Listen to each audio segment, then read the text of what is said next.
महात्मा बुद्ध कहते हैं, आप तब तक उस मार्ग पर नहीं चल सकते जब तक आप खुद वह मार्ग नहीं बन जाते। लोग सवाल पूछते हैं, मेरा मन नहीं लग रहा, मैं क्या करूं? मैं मन को शांत करना चाहता हूं, एकांत करना चाहता हूं, मन को साधना चाहता हूं, हर तरह के फालतू विचारों से मुक्ति पाना चाहता हूं, पर मेरा मन कहीं लगता ही नहीं है। वह हमेशा भटकता रहता है। मन हमेशा अशांत रहे, मन में हलचल मची रहे, ऐसा कौन चाहता है? कोई भी नहीं। हर किसी को शांति पसंद है, पर इसे पाना उतना ही मुश्किल है जितना ही हम इसे पाना चाहेंगे। हम उतना ही अशांत होते जाते हैं। इस बात को हम एक कहानी के माध्यम से समझने की कोशिश करते हैं। एक गुरु अपने शिष्यों को ध्यान साधना सिखा रहे थे। तभी एक शिष्य ने बोला, हे गुरुदेव, मैं कुछ समझ नहीं पा रहा, क्या मैं आपसे कुछ पूछ सकता हूँ? गुरु ने कहा, बिल्कुल पूछ सकते हो। शिष्य ने कहा, जैसे मैं पानी पीता हूँ तो मेरी प्यास बुझ जाती है, या कोई भी पानी पीता है तो उसकी प्यास बुझ जाती है, तो यह ध्यान के संबंध में ऐसा क्यों नहीं होता है? जब हम आपके कहे अनुसार एक जैसा ही ध्यान करते हैं तो हम में से कोई पहले या कोई बाद में, तो कोई कभी भी ध्यान की स्थिति को प्राप्त ही नहीं कर पाता। ऐसा क्यों होता है गुरुदेव? जैसे पानी से सबकी प्यास बुझ जाती है, वैसे ही ध्यान से सबके ज्ञान चक्षु खुल जाने चाहिए, पर ऐसा नहीं होता है। गुरुदेव ने कहा, कल किसी ने हमें भोजन पर आमंत्रित किया है, कल तुम मेरे साथ चलना, मैं तुम्हारे प्रश्नों के उत्तर वहीं दूंगा। अगले दिन दोनों गुरु शिष्य भोजन के लिए एक धनी व्यक्ति के पास पहुंचे। उस धनवान व्यक्ति की पत्नी ने उन्हें भोजन पर बुलाया था। दोनों गुरु शिष्य भोजन करने के लिए बैठ जाते हैं। उन्हीं के साथ उस स्त्री का पति भी भोजन के लिए बैठा हुआ था। उसने अपने सभी नौकरों पर चिल्लाकर कहा, यह क्या बेकार सा भोजन बना रखा है, इसमें कोई स्वाद नहीं है। वह धनवान व्यक्ति भोजन की थाली फेंक कर नौकरों से कहता है, जाओ दोबारा ढंग का खाना बनाकर लाओ। धनी व्यक्ति की पत्नी ने उन दोनों गुरु शिष्य से क्षमा मांगकर उन्हें भोजन परोसने लगी। फिर दोनों ने भोजन किया, लेकिन गुरु ने अपनी थाली में 2 रोटी छोड़ दी। गुरु ने उस स्त्री से कहा, पुत्री, क्या तुम मुझे ये 2 रोटी बांध कर दे सकती हो? स्त्री ने उन रोटियों को बांध कर दे दिया। उसके बाद दोनों गुरु शिष्य वहां से चले गए। रास्ते में गुरुजी ने शिष्य से पूछा, तुम्हें भोजन कैसा लगा?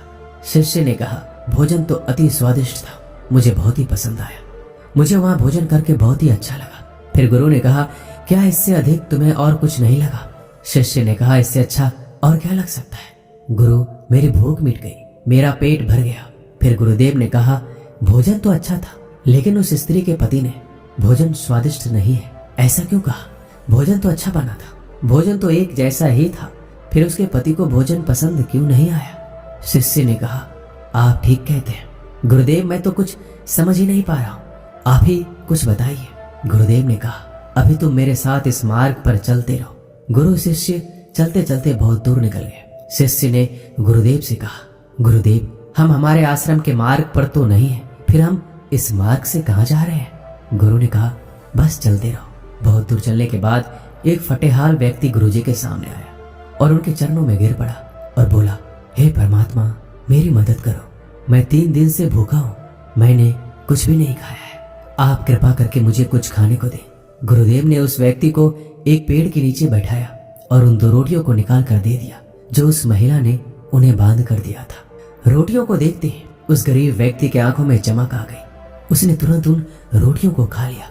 खाते समय उस व्यक्ति के आंखों से आंसू निकल रहे थे। वह रो रहा था और रोटियों को खाता जा रहा था और अपने हाथ से इशारे कर रहा था, जैसे वो किसी अदृश्य शक्ति को कह रहा हो कि तेरा धन्यवाद इस रोटी के लिए। खाने के बाद उसने गुरुजी को प्रणाम किया और धन्यवाद कहा। गुरुजी ने उस व्यक्ति से पूछा कि भोजन का स्वाद कैसा था? उसने कहा, स्वाद तो कहीं था ही नहीं, उन रोटियों में केवल जीवन था परमात्मा। ये रोटियां नहीं थी गुरुदेव, ये साक्षात जीवन था। ये बातें कहकर वो व्यक्ति वहां से चला गया। गुरु ने शिष्य से कहा, देखो, भोजन वही था, एक व्यक्ति को उसमें स्वाद नहीं आता, तुम्हें उसमें स्वाद आया, तुम्हें भोजन पसंद आता है, लेकिन वही एक व्यक्ति को भोजन में स्वाद नहीं आता है, बल्कि वह इसमें ईश्वर, परमेश्वर और जीवन को देख लेता है। इसी से पता चलता है कि व्यक्ति और भोजन के तृप्ति में भी अंतर है।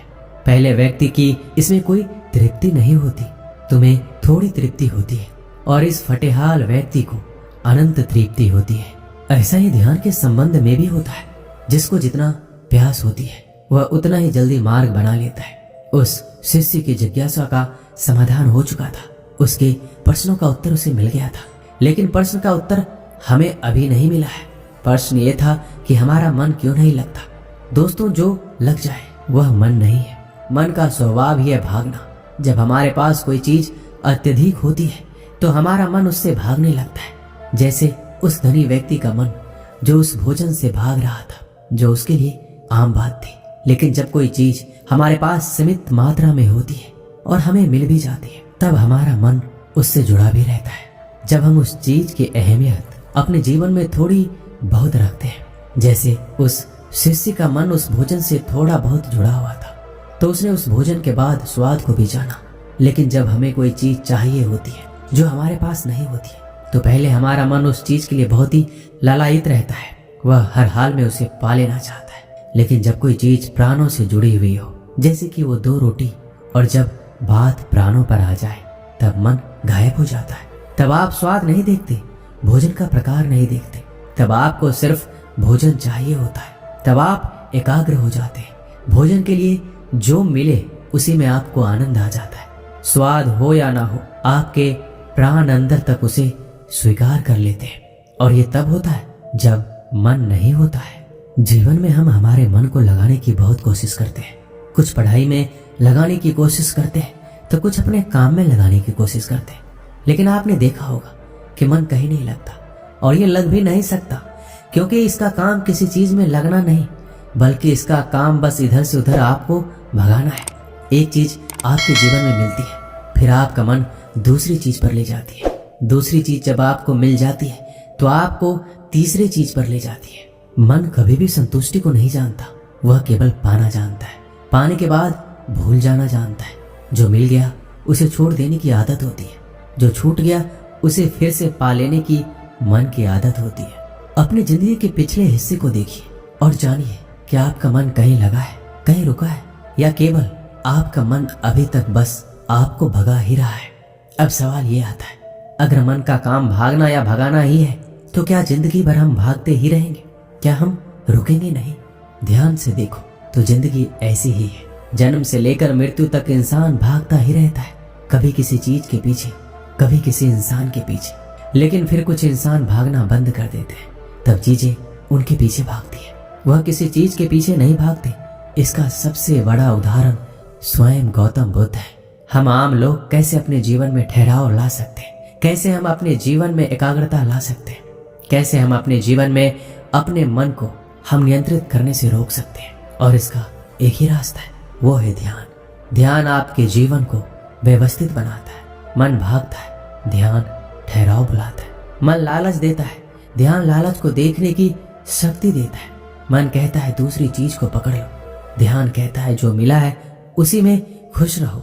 जीवन में ध्यान एकाग्रता लाता है, लेकिन ध्यान को लेकर भी हम भ्रमित रहते हैं। ध्यान का मतलब आंख बंद कर बैठ जाना नहीं होता। एक छोटी बच्ची बहुत ही अच्छी बांसुरी बजाती है। जब वह बांसुरी बजाती है तो उसका मन उसके सुर में खो जाता है। उसके प्राण केवल उस बांसुरी के धुन में ही रम जाती है, और यही उसका ध्यान बन जाता है। लेकिन ऐसा इसलिए होता है क्योंकि इस लड़की को उस बांसुरी में रस आता है, आनंद आता है। यही उसकी प्रकृति है, तो वो वही कर रही है जो वो हो सकती है। एक अध्यापक जब अपने छात्रों को पढ़ाता है तो उसमें खो जाता है। वो अपने प्राणों से पढ़ाने का आनंद लेता है, उसमें रुचि है उसे, यही उसकी प्रकृति है। जब वो पढ़ा रहा होता है तो उसके मन में कोई हलचल नहीं होती, ना वो भूतकाल की सोचता है, ना वो भविष्य की।